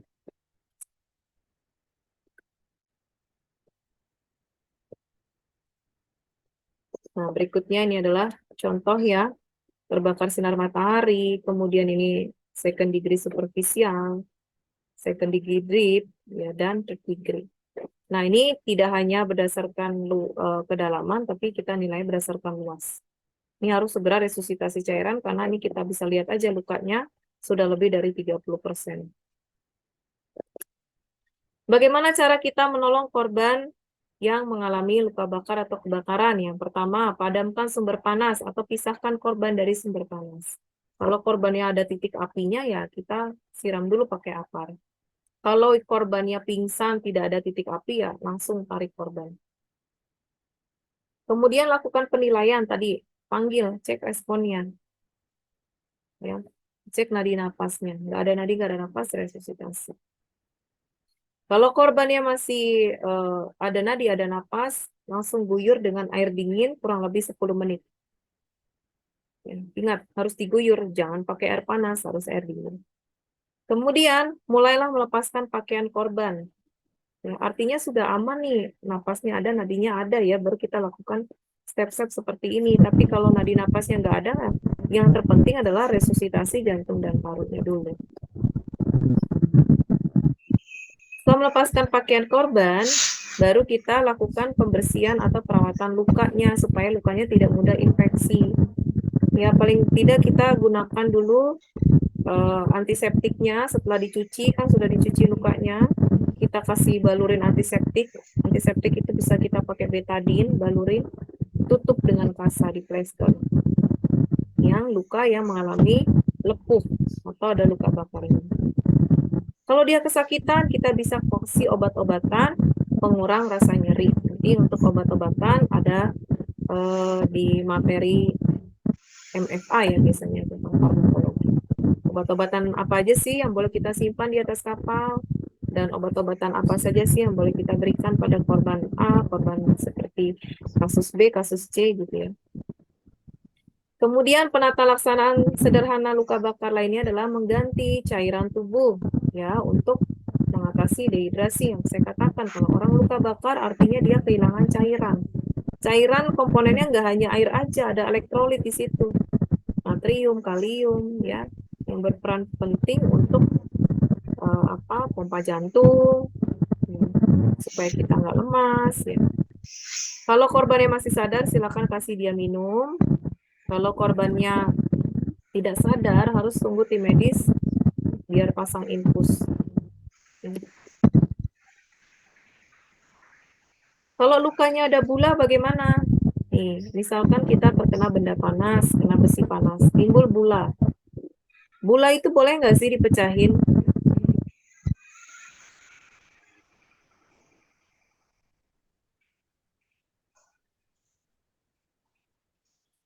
Bula itu apa ya? Ada gelembung cairan biasanya. yang isinya air dan plasma di kulit kita ketika kita terkena panas. Nah, bula itu tidak boleh dipecahkan. Cukup bersihkan daerah sekitar luka dan tutup aja pakai kasa, karena bula itu pasti akan mengempes dengan sendirinya ya. Kalau dipecahkan, bahayanya apa? Jadi luka terbuka. Luka terbuka itu kalau tidak dirawat dengan baik, beresiko terinfeksi bakteri dan virus. Kalau sudah terinfeksi bakteri dan virus, nggak dirawat pula, apa yang terjadi? Bisa jadi luka infeksi, dia bernanah, malah kita jadi demam, malah jadi luka berat. Ya, jadi biarkan saja bulanya seperti itu, nanti dia akan kempes sendiri. Ya, kita balut dengan kasa yang bersih. Lakukan penggantian kasa apabila kotor. Ya, sekian untuk luka bakar. Apakah ada pertanyaan? Padat materi kita ya.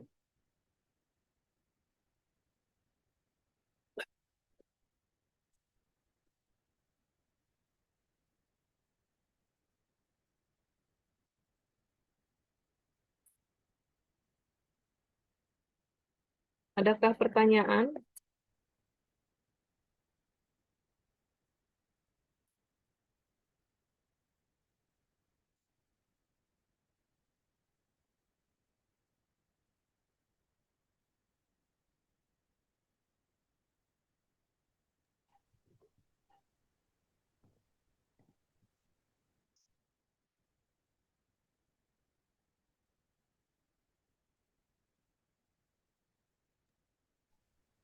Tidak ada, Bu.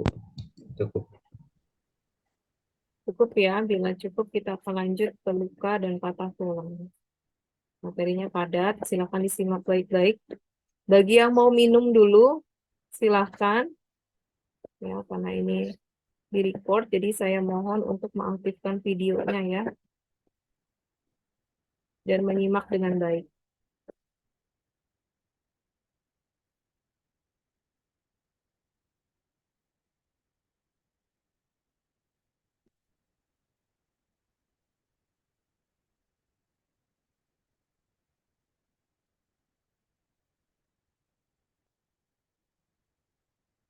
Oke.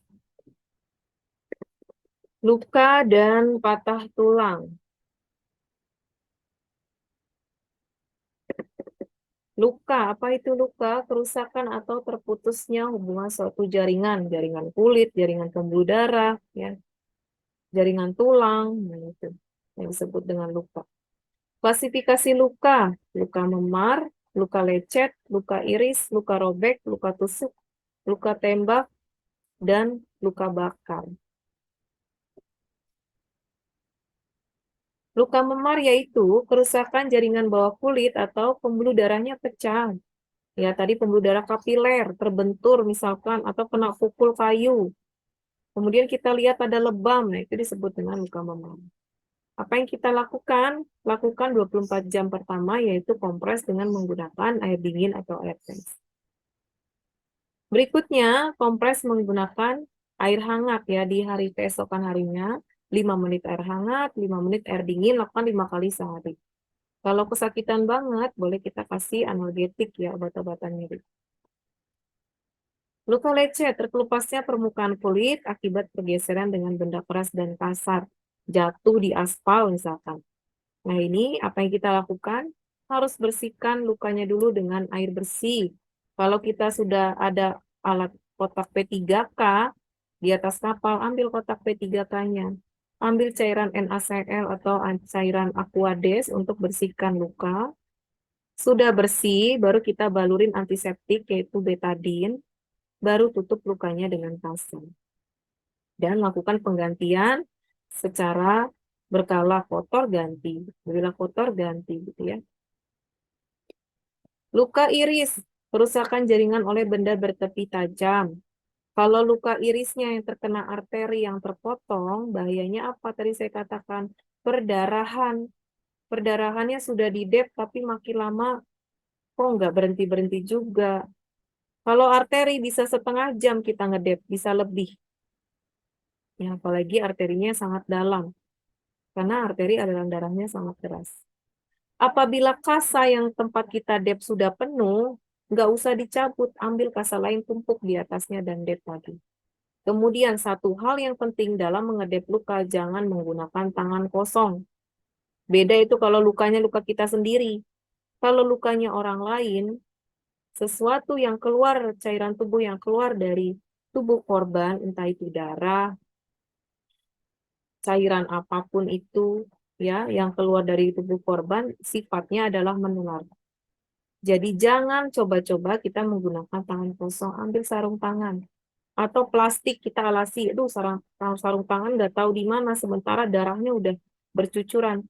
Ambil apapun yang bisa melapisi tangan kita supaya nggak pakai tangan kosong. Baru kita dep. Ya. Kemudian perdarahannya sudah berhenti, baru kita lakukan perawatan luka. Nah, biasanya kalau perdarahannya berhenti, pasti di situ ada keping darah di sekitar luka. Keping darah yang warnanya coklat-coklat, ini tidak boleh dicabut. Ya, jangan dikopekin lagi, karena itu sifatnya untuk menutupin lukanya. Ya. Jadi, apa yang kita lakukan, ya sekitar lukanya aja dibersihin, kasih antiseptik, dan tutup dengan kasa. Ingat, dalam merawat luka korban harus gunakan sarung tangan. Dan penggunaan sarung tangan pun jangan dari si korban A, kita pakai sarung tangan untuk membersihkan luka korban B. Itu namanya infeksi nosokomial kemana-mana. Bakterinya si A bisa mengkontaminasi tubuh si B akibat dari keteledoran kita. Luka robek, kerusakan jaringan oleh benda yang tidak terlalu tajam, pada umumnya timbul perdarahan, dan namanya luka robek perlu dijahit. Di sini kita bukan operator untuk menjahit. Yang kita lakukan adalah membersihkan lukanya, kasih antiseptik atau betadin, dan tutup lukanya kemudian dibalut. Supaya apa? Kalau luka robek biasanya kena pembuluh darahnya menimbulkan perdarahan. Jadi harus kita balut. Ya, kalau luka-luka yang ada perdarahannya tidak hanya diplester dengan ditutup kasa doang, tapi harus dibalut dengan perban supaya mencegah darahnya keluar lagi. Luka tusuk yakni kerusakan jaringan oleh tusukan benda berujung runcing, bahaya infeksi tetanus besar. Ya, mulut luka lebih sempit. Ya, nah, tepi luka ikut terdorong ke dalam luka, biasanya kalau luka tusuk ya. Luka tusuk di bagian dada dapat menyebabkan sesak napas, nyeri dada, dan pergerakan dinding dada berkurang. Ya. Apa yang kita lakukan? Kalau dia tusukannya kecil, paku kecil, cabut aja. Kita dep perdarahannya sebentar, baru kita bersihkan lukanya. Tapi kalau tusukannya adalah contohnya bambu runcing yang diameternya besar-besar, pisaunya diameternya besar, pisaunya lebar. Nah, itu jangan kita cabut. Kenapa? Bisa menimbulkan perdarahan yang hebat kalau dicabut. Resiko. Biarkan di situ bendanya menempel, kita bersihkan daerah sekitar luka. Kita cuci, kemudian kita kasih betadin, dan tutup dengan kasa daerah yang perdarahan, kemudian kita balut. Ya, baru larikan dia ke rumah sakit. Untuk mengevakuasinya pun mereka harus ke meja operasi supaya menghindari terjadinya perdarahan hebat yang bisa menghilangkan nyawa korban. Kalau dia luka tusukannya adalah paku berkarat, besi berkarat, dan lain-lain, bagaimana? Harus kita segera hubungi tim medis supaya segera dikasih ATS, ya, anti tetanus serum. Disuntikin anti tetanus ya. Dan diberikan antibiotik yang sesuai nanti oleh petugas medis. Luka tembak, bentuk antara luka robek dengan luka tusuk. Harus kita cari tempat keluarnya peluru. Bila tidak, kemungkinan tertinggal di dalam tubuh. Ya. Nah, kenapa harus kita cari tempat keluarnya peluru? Untuk melihat lubang, ada nggak perdarahan. Ya, jadi yang kita dep adalah lubang yang mengalami perdarahan. Ya, setelah di dep, kita balut, ya, supaya untuk mengurangi perdarahannya dan segera kita larikan ke rumah sakit. Kalau di atas kapal bagaimana? Ya, kita langsung segera aktifkan radio medikal aktif supaya tim penolongnya segera datang. Jangan lupa sudah kita dep dan kita balut terlebih dahulu. Luka infeksi, bengkak, merah, panas, nyeri, gangguan fungsi, dan nanah. Ya, kalau sudah bernanah begitu, artinya lukanya ada bakterinya di sekitar situ. Udah infeksi. Apa yang kita lakukan? Bersihkan luka dengan antiseptik. Cuci dulu lukanya dengan dengan Aquades atau NaCl 0,9% ya. Ingat ya, NaCl 0,9%. Karena NaCl itu macam-macam, ada konsentratnya tinggi. Jadi yang kita gunakan yang 0,9%, yang setara dengan cairan tubuh kita. Jadi tidak melukai sekitar area yang terluka ya. Kemudian keluarkan nanahnya, pencet nanahnya sampai dengan nanahnya hilang. Ya kalau dia kesakitan kasih analgetik dulu, baru kita pencet nanahnya. Setelah itu baru kita kasih antiseptik, udah bersih, dan kita tutup dengan pasta. Keseleo, kerusakan pada jaringan ikat di sekitar sendi. Tanda-tandanya apa? Bengkak pada daerah sendi dan nyeri. Apa yang kita lakukan? Bisa kompres dengan air es, kemudian kita balut, bila perlu analgetik, anti radang, dan istirahatkan sendi. Kemudian dislokasi, yakni keluarnya kepala sendi dari mangkuk sendi. Apa itu kepala sendi? Apa itu mangkuk sendi? Ini kita lihat. Ini mangkuk sendi, ini kepala sendi. Yang namanya sendi di organ-organ atau bagian tubuh kita yang bisa bergerak ya seperti ini. Yang bisa bergerak bebas karena dia punya persendian. Ciri-ciri orang dislokasi apa? Bengkak. Kita lihat perubahan bentuk tulangnya. Ya. Kemudian nggak bisa ditekuk lagi, misalkan dislokasinya di jari. Ya, kita lihat di kemerahan, bengkak, dan jarinya nggak bisa ditekuk. Nah, itu ciri-ciri dislokasi. Apa yang kita lakukan kalau sudah dislokasi seperti itu? Ya, kita balut bidai. Balut dan bidai artinya kita lakukan pembalutan pada tangan, jangan lupa kita kasih bidai. Boleh ada spatel atau ranting-ranting kayu untuk membidai, supaya lukanya tidak atau persendiannya tidak mudah bergerak, atau yang dislokasi malah jadi tambah patah. Baru kemudian setelah kita evakuasi korbannya, kita bawa ke tim medis, nanti tim medis akan melakukan perbaikan pada sendi atau tulang yang mengalami dislok. Patah tulang, yakni hilangnya hubungan jaringan tulang. Klasifikasinya ada patah tulang tertutup dan patah tulang terbuka. Tanda umumnya perubahan bentuk, nyeri, gangguan fungsi. Prinsip tindakan harus kita pertahankan posisi korban. Jangan terlalu banyak manipulasi, gerak sana, gerak kiri, miring kanan, miring kiri. Yang ada nanti yang patah malah tambah jadi hancur tulangnya. Lakukan imobilisasi sesegera mungkin kalau sudah terjadi patah tulang. Nah, ini tipe-tipe dari patah tulang ya. Ada yang patah tulangnya bentuknya oblik di tulangnya, ada yang komunit atau retak, ada yang bentuknya spiral seperti ini, dan ada yang kompon, kebelah dua. Biasanya yang kompon ini yang bisa menyebabkan dia patah tulang terbuka, timbulnya perdarahan. Ya, terlihat nyata perdarahannya.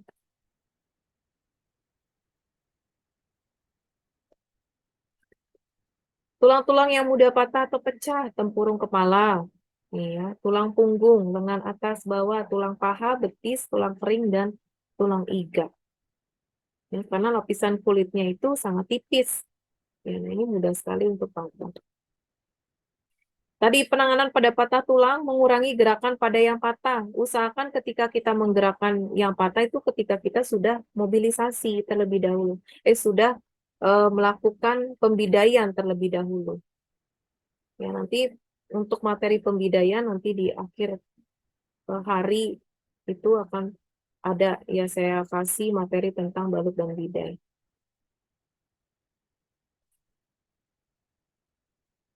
Berikutnya adalah trauma multiple atau cedera pada tulang belakang. Dari leher sampai dengan tulang ekor.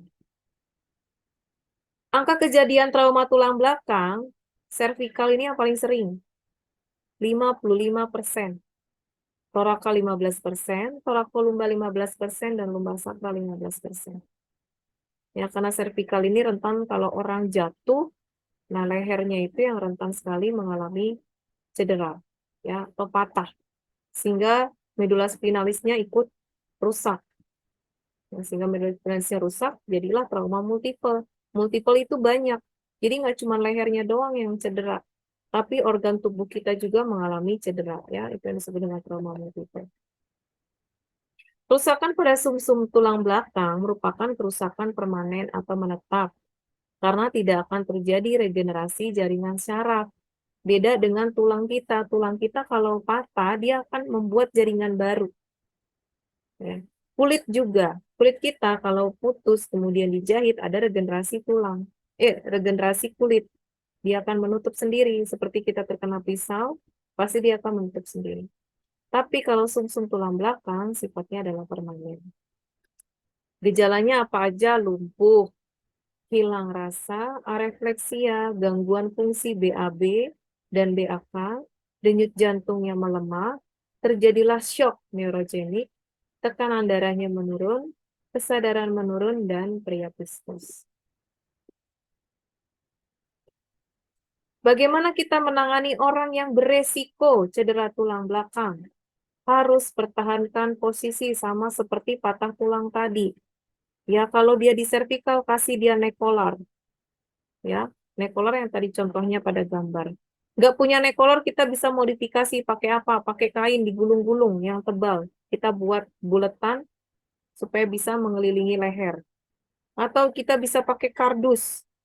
Ya, kardus kita buat seperti neck collar, bulat seperti ini. Kemudian kita taruh di leher. Ya, supaya memfiksasi leher korban tidak mudah bergerak. Intinya dibikin dia imobilisasi, tidak bergerak ya.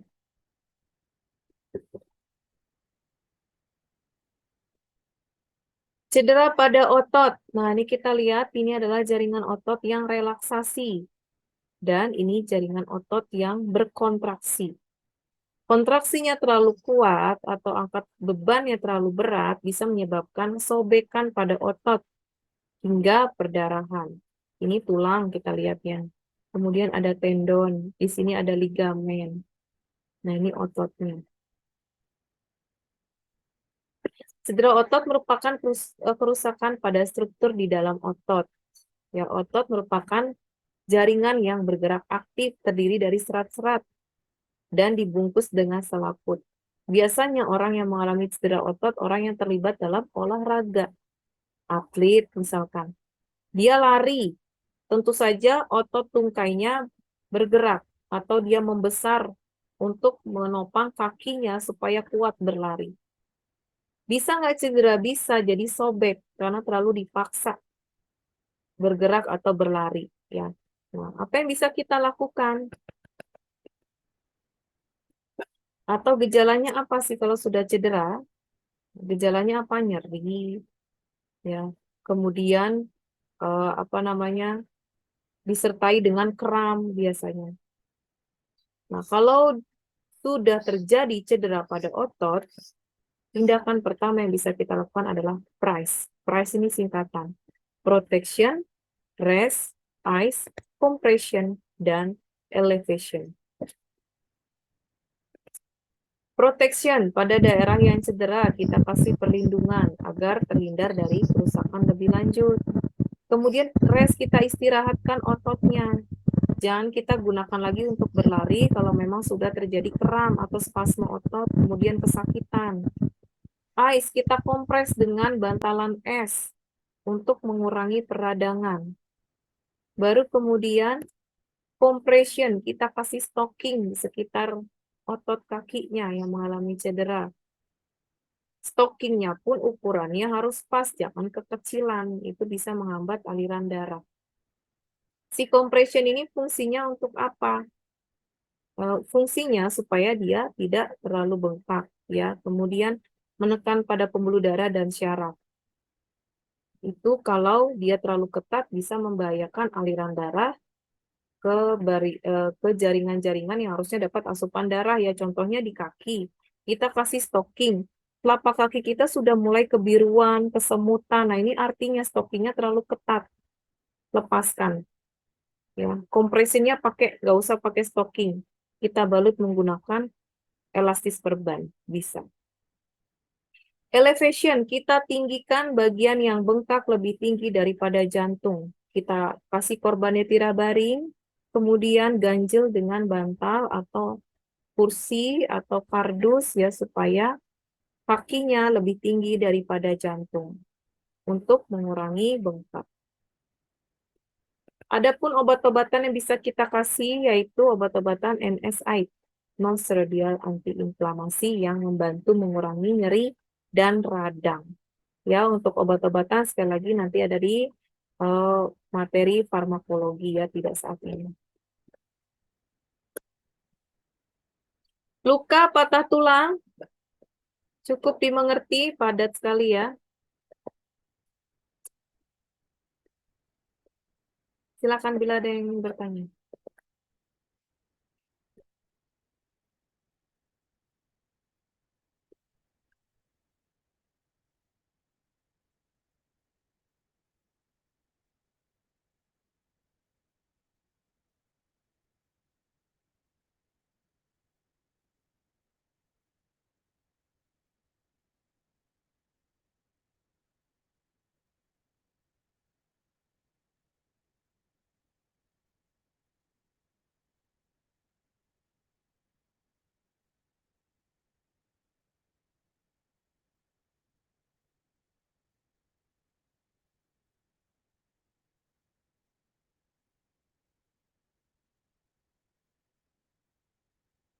Ada yang ingin ditanyakan?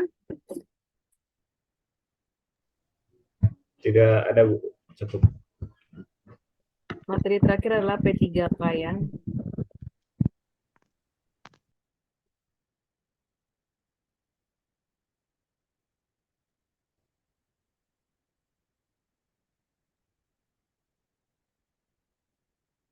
Kalau boleh tahu, semua peserta ini ada di luar DKI atau ada di DKI?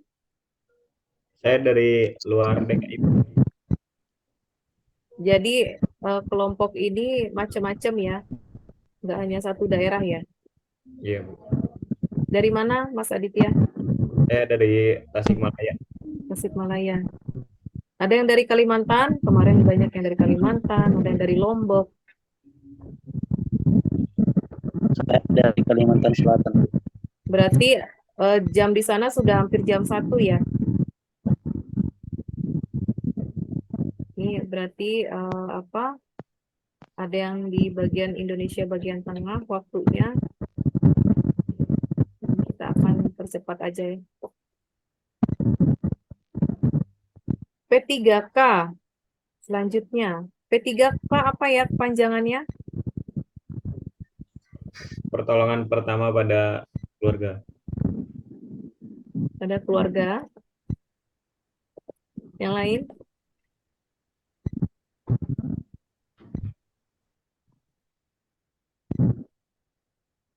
Pertolongan pertama pada kecelakaan.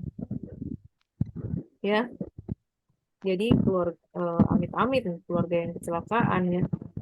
Pertolongan pertama pada kecelakaan ya, di sini lebih tepatnya P3K. Siapapun tidak menginginkan terjadinya kecelakaan, tapi kecelakaan dapat terjadi di mana saja, kapan saja, ya tanpa kita duga-duga. Kita lagi berangkat bekerja, kita lihat aja ada orang terjatuh misalkan, ada orang kecelakaan, dan di sini kita si penolong. Bagaimana kita melakukan pertolongan sebelum korbannya ditolong oleh petugas medis atau dibawa ke rumah sakit. Ya.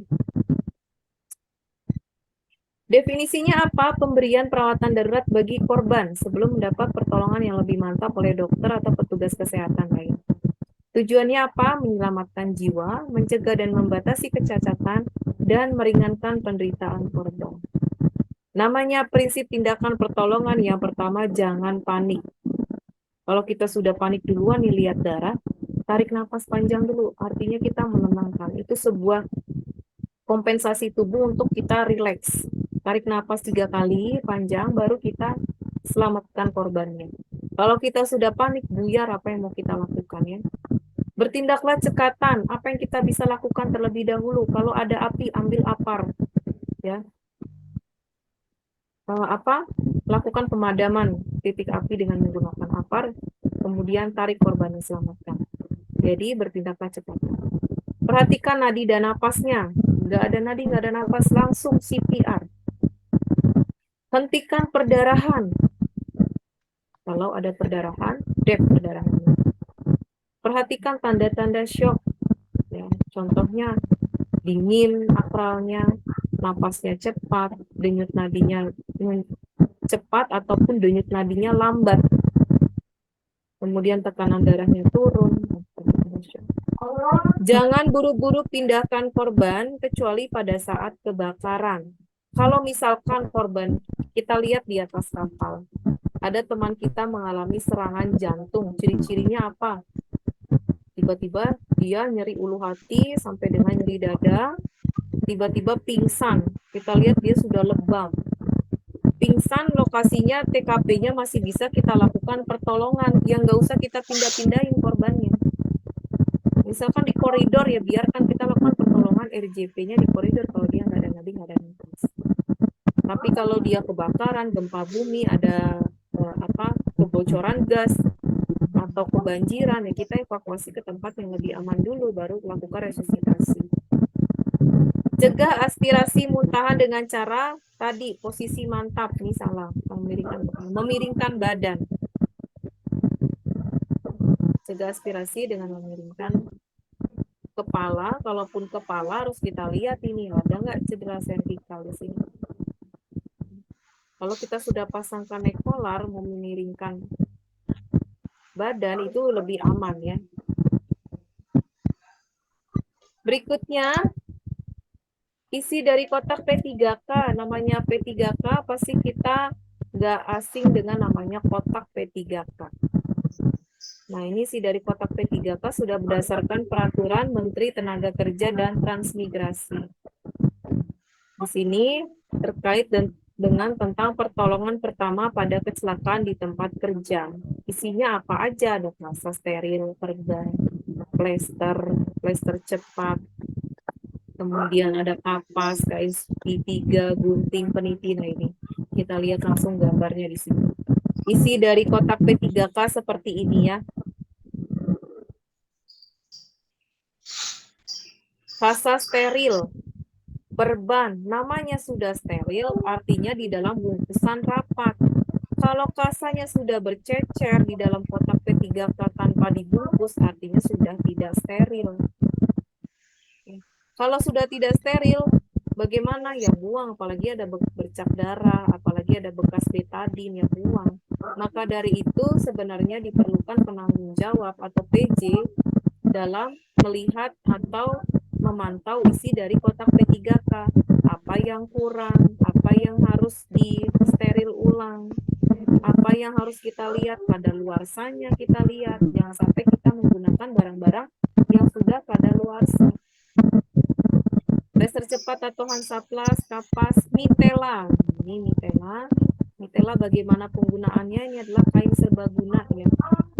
Kain serbaguna bisa untuk membidai, bisa untuk menyokong lengan orang yang patah, bisa untuk membalut, penggantinya perban, dan bisa untuk mengikat bidai. Itu fungsi mitela macam-macam. Peniti untuk merekatkan balutan atau perban, atau membuat bidai dari si mitela. Ini bisa digunakan peniti. Sarung tangan, wajib hukumnya pakai sarung tangan kalau sedang merawat luka. Dimengerti ya, jangan pernah ada yang merawat luka dengan menggunakan tangan kosong. Kontaminasi bakterinya itu bisa saja terjadi infeksi musuh.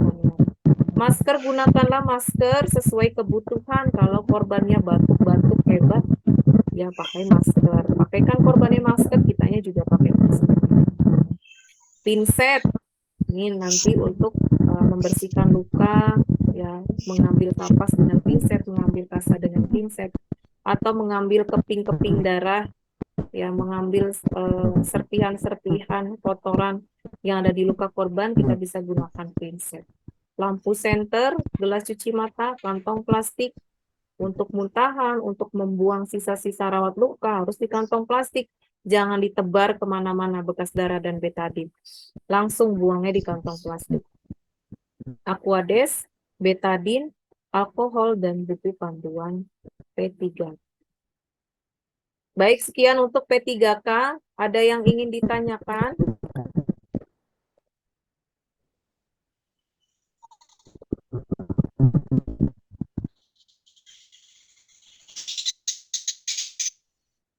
Sudah cukup dipahami materi kita yang padat hari ini, para peserta?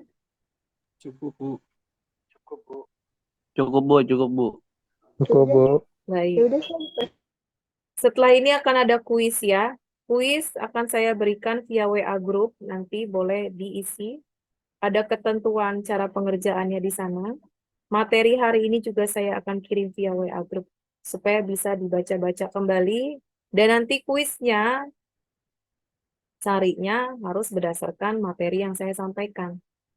Ya, jadi intinya supaya bisa flashback kembali. Kemudian, sebelum kuis, peserta boleh istirahat terlebih dahulu 1 jam. Di sini waktu Indonesia bagian Barat, jadi dari pukul 12 sampai pukul 1, nanti jam 1 baru mengerjakan kuis dan kumpulkan dalam waktu 1 jam ya. Silakan yang waktu Indonesia bagian tengah dan bagian timur untuk menyesuaikan ritme time-nya masing-masing. Baik, sekian dari saya. Bila tidak ada pertanyaan dari para peserta, ya, kita akhiri sampai di sini pertemuan kita ya. Semoga ilmu yang saya sampaikan dapat bermanfaat dan dapat diaplikasikan dengan baik, entah itu di dalam pekerjaannya atau di kehidupan sehari-harinya. Bila tidak ada pertanyaan lagi, saya izin pamit, sampai ketemu lagi di pertemuan lainnya. Terima kasih, selamat siang, selamat isoma, istirahat sholat dan makan. Ya, Bu.